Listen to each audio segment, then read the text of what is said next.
In front of me is Samsung Galaxy Z Flip 7 FE, and today I would like to show you how you can clone apps.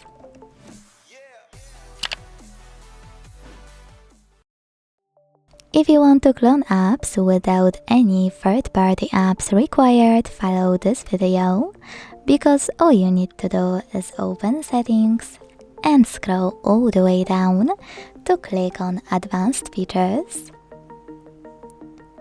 where cloning option is located. To access it, tap on Advanced Features, scroll all the way down and hit Dual Messenger. This feature comes straight from Samsung. It's safe and doesn't require extra downloads.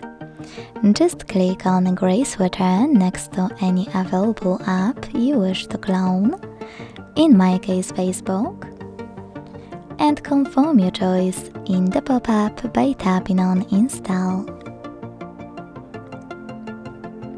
You can also use this switcher next to Use Separate Contact List to enable this option, and then tap on it on the left to click Select Contacts and pick them.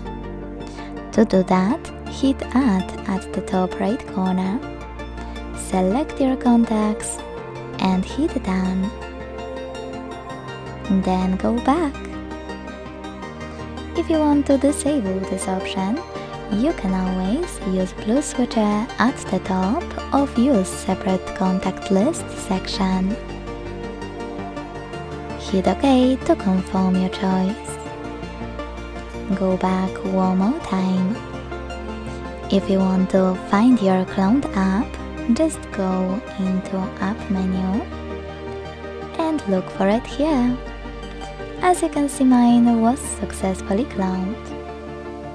Now, to delete this clone, you can either hold it and tap on Uninstall option in the pop-up, or you can go back to the same settings and use blue switcher next to your app.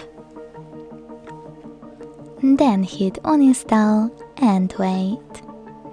Thanks so much for watching. If you enjoyed this video, leave a like, comment and subscribe.